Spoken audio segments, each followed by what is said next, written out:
Hello and welcome to the first video in our London Vision Student Network Facebook Live series. Today we are talking about internships because as students our long summers provide great opportunities to get some work experience, work on our employment skills and try out some careers that we are exploring. Today we are lucky enough to be joined by Blind in Business. We have Chantelle and James here with us today. They'll be giving you some advice on the internships that they can help you find and some tips on how to prepare. Unfortunately, we were supposed to be joined by two interns who could no longer join us today. However, we have some words from them that will provide some insight and we can always get your questions answered. So, to start off with, for anyone looking for internships at the moment, where should they look? Well, I think when you look at internships, there is such a wide spectrum out there that it can seem quite intimidating at the start. There are lots of formal internship programs in different industries that are specific for second year students, third year students, some for first year students, and then there's a more general world of work shadowing and work experience. So the first bit of advice I would give is don't just apply for anything because it's got internship in the title. Think about what you're interested in, what you want to do, what kind of industries you might want to work in, or use internships as an opportunity to try before you buy lots of different careers. First thing I would do is Google. That was an excellent start. Okay, and what advice would you give to someone who has got an internship? For example, how would they best prepare? So, preparing, I think, work out what you want to get out of the internship. Because if you go in and just sit in the corner, do the photocopying and make the tea, you're not really going to have much to put on your CV. So do loads of research into the company and treat it like it is a real job. Because often you're getting paid, you're working a 9 to 5 like anyone else. So research what's out there, research what the company does, and try your best to say, okay, I've got 4 weeks at this company here. I want to try and use this opportunity to learn about project management, to do a bit of marketing, to maybe learn about finance. And when you're in there, network yourself, introduce yourself to people. It's very easy for interns just to be overlooked. You've got to take it upon yourself to put your name out there and make the very most of the opportunity. Yeah, not being afraid to get involved, I think, making the most of the opportunity. Yeah, definitely. Yeah, expanding and experimenting perhaps with different roles and tasks. Is there anyone in particular that you would encourage your interns to speak to, as in would you recommend that they talk to people in a position that they would aspire to be in, or more generally?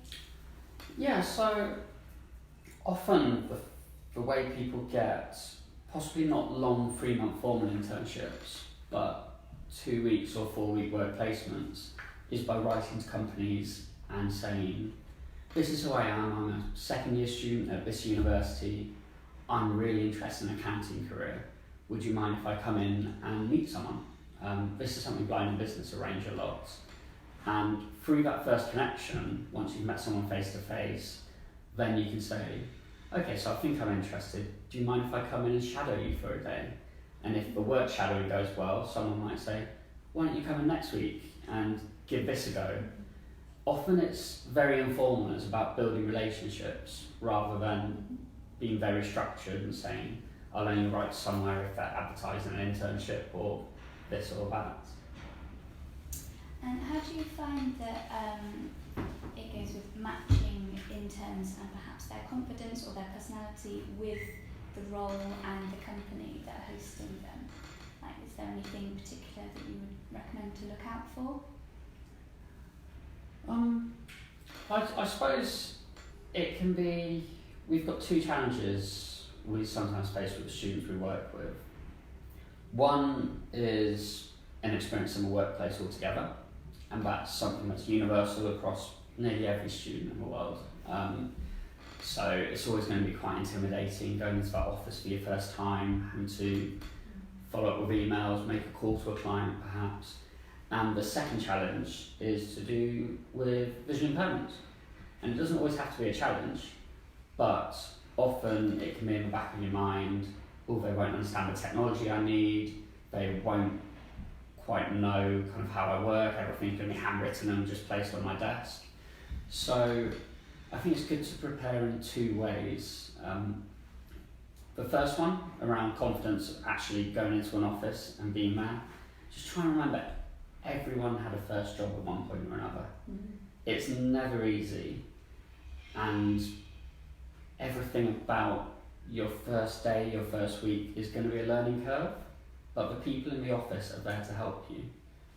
No business in the world is going to hire an intern and then wish there wasn't this person just hanging around the office. They want you to come and say, can I have a job? Can I do this? Can I do that?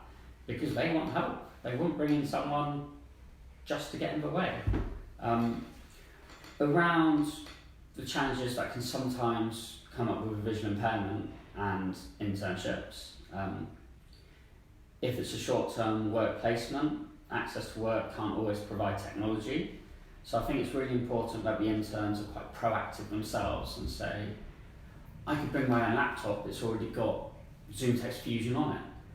Would that work with your system? And 9 out of 10 times it probably would. And it's the same with asking for even things like human support. It's about really communicating what you need to be successful in the job, rather than shying away and being quite quiet and hoping someone else will do it for you. Because it's not school or university anymore.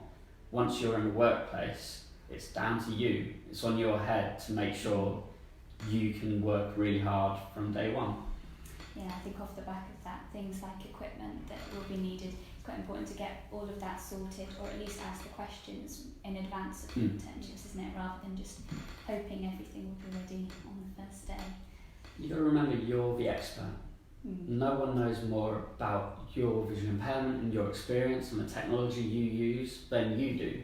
So don't sit back and have someone say, oh, I've heard you might want this or that. Say, this is what I need, and if I have this, I will be a really good intern. You've got to be quite proactive, but companies like that. It shows maturity, it shows a willingness to work, it shows an adult, it doesn't show a student, and I think that's really important. Thank you. Could we now hear a little bit from one of the interns that was supposed to join us today? Yes, so we have some words from Nietzsche, who did an internship here at our office. So, I worked as an intern for Blind and Business over summer of my gap year after completing work experience earlier that year. This experience was very useful. It provided me with the opportunity to work in an office environment. I had a part-time job prior to this, but my internship was a completely different experience. It gave me the chance to carry out work that mattered and made a difference. It also pushed me outside my comfort zone. For example, I was really nervous at calling different people, but after this, it was no longer something I dread, which is crucial in going into the world of work. I see how I am a lot more confident when approaching companies for further experience now, and being in an employment industry, I've seen firsthand how employment works and can use this for myself moving forward. Through being at Blind in Business, I was exposed to many different careers and people. I was able to network and discover what I enjoyed and wanted to do as a career. This is such an important part of internships. As someone who doesn't really have any connections or a clear idea of a career, it is an opportunity that I'm so grateful for. As well as this, I think internships provide a great way for people to transition from education to employment. During my internship, I was trusted and given responsibilities which I had never had before, allowing me to move on from a school setting and to make me feel more independent. Personally, I've also developed more as a person from completing my internship. I used to be really shy in sharing my visual impairment, and through this could affect my chances of employment, but from my internship, I have seen that this is not the case at all. From speaking to visually impaired students as well as companies themselves, I have seen there is nothing to be nervous or worried about. I now look forward to a summer internship with Lloyds Bank, confident in the ability that I'll be able to ask for help when I need it. Excellent. It sounds like Nikita's pointed out some really important things there that she's taken away from the experience. from the other feedback that you have received from interns, what are some of the key things that people take away from these experiences? I think the key things is if you get the chance to have a little responsibility, don't shy away from it. So Nikita's a great example of someone who went out there and made an internship work for her. So she first came into the office just to say hello, find out how we could help. She was in a gap year going to university, and we said, why don't you come in for a week's work experience? And we have lots of people in for work experience. It's something we try and do regularly. But on Nikita's work experience, she was always asking for more work and saying, right, what can I do next? Can I get involved with this? Can I learn about fundraising? Can I learn about speaking to companies? So because she was really proactive in that week with us, we said, why don't you come and spend 2 months over the summer and we'll pay you to be our intern. And in the summer, we gave her projects to really work on. So she was in charge of putting on some road shows where we went around universities. We went over to Ireland to work in Belfast, we were in Newcastle, we were in Leeds. And it's because she was very proactive and said, I want to make the most of what I can out of the 2-month internship I've got. So she could have easily just sat in the corner and been quite quiet, and she wouldn't have gained anything, we wouldn't have gained anything. So I say being proactive and saying, I may only be an intern, but I can still offer something really good that will be useful for your organisation. So that was very good for us, but also for Nikita. She can put on her CV now, when I was an intern, this is what I achieved. And she can put a list of, we ran 4 events with these companies, I helped raise this much money in fundraising, I helped work with this many people.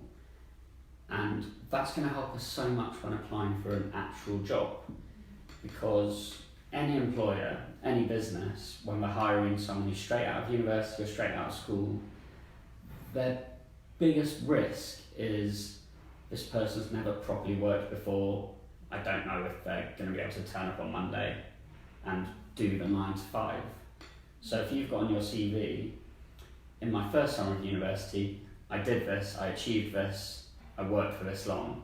In my second summer, I worked in a bank or worked here. It eliminates risk when your CV's in the final group next to someone else's CV. The employer's more likely to pick you because you've got that experience behind you. So I think if an internship works well, both parties benefit massively. But it only worked well because Nikita made it work well and worked hard. So it's down to you. I think we're going to say this a lot, but everything about internships is down to that student making sure it works for them and being very proactive and asking when they need some help and asking when they want more work, not shying away from responsibility. So yeah, it's not only the employability skills and the experience, it's also the social skills like Nikita says about the confidence on the phone and all those kind of softer skills, and the contacts as well, like you say, knowing people who like how you work and put you forward for future opportunities. That's really something of high value that interns can get. I know you've got some figures on some industries where it's particularly effective as a way to get into. Yeah, I thought these were quite interesting. So there was a report done about how graduates are actually getting jobs, because unfortunately, fortunately, there are more people graduating from university every year, which is fantastic, and we've got a really qualified young workforce who are fighting over a limited number of graduate jobs. And the more graduates there are, the more people there will be applying for every single position. So companies need to somehow differentiate all these brilliant students with brilliant grades and brilliant ideas and brilliant potential.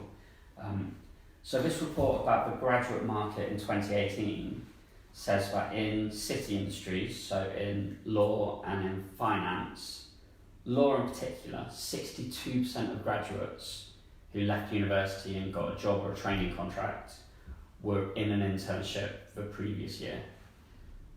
And across the graduate recruitment industry as a whole, it was 43%. 43% of students who had internships turned those internships into jobs with the same employer. So it saves you having to jump through the hoops of graduate assessment day after graduate assessment day after interview after all the faff. When in your final year of university, you just want to be doing your dissertation and enjoying those last months of freedom. So if you can get an internship and make friends at a company quite early on, your chances of having a nice relaxing final year of university are so much better.